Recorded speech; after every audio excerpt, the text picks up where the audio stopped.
The story is set in England around the turn of the 20th century. It opens with the elderly Mr. and Miss White and their son Herbert in their cozy family home one stormy evening. Father and son are playing chess while Miss White knits by the fire. From their conversation, it is apparent that they are expecting a visitor. He soon arrives and is introduced by Mr. White as Sergeant Major Morris.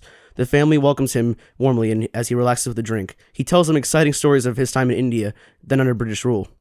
Mr. White remarks that he would like to see the strange and exotic sights of India, but Morris says he's better off at home. Mr. White remembers the strange tale of a monkey's paw that Morris recently told him. Morris is somewhat reluctantly shows them the paw and declares them that an old Indian fakir placed a spell on it. As a result, according to Morris, the paw has the power to grant 3 wishes, but brings disaster upon the wisher in the process. Morris then tosses the paw into the fire, but Mr. White hastily retrieves it. Morris warns him to have nothing to do with the paw. However, the Whites are curious, and Mr. White ends up buying the paw from Morris.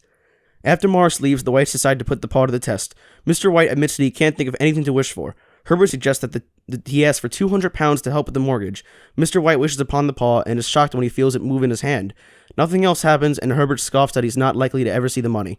After this, Mr. and Miss White retire to bed. Herbert remains in the room for a while, imagining pictures in the fire.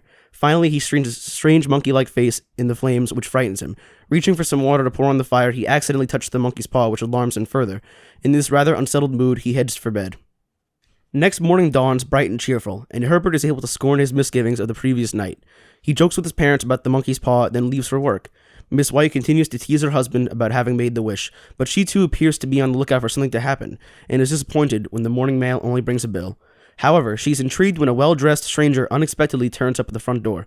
She makes him as welcome as she can, believing that he is bringing them good news about the £200. In fact, he has come to tell them that Herbert has been killed in an accident at work. The old couple are utterly devastated at this news, but there is worse to come. The stranger says that they will receive £200 in compensation, exactly the sum that Mr. White wished for upon the monkey's paw. At this revelation, Miss White screams aloud and Mr. White collapses in a faint. After Herbert's funeral, his grieving parents return to the family home, which now appears desolate. A few nights later, Mr. White awakens to find his wife lamenting their son at the window. Then she startles him by suggesting that they should use the monkey's paw to wish Herbert alive again. Mr. White is utterly horrified at the thought of summoning their son back from the grave, especially as he was mangled beyond recognition in the accident. However, Miss White is too excited to listen to reason and forces her husband to make the wish upon the monkey's paw. Then she waits by the window, but no one comes. In great relief, Mr. White returns to bed, and after a while his wife joins him. Presently, Mr. White gets up again to light a candle. While on the stairs, he suddenly hears a soft knock at the front door. Terrified, he rushes back to the bedroom.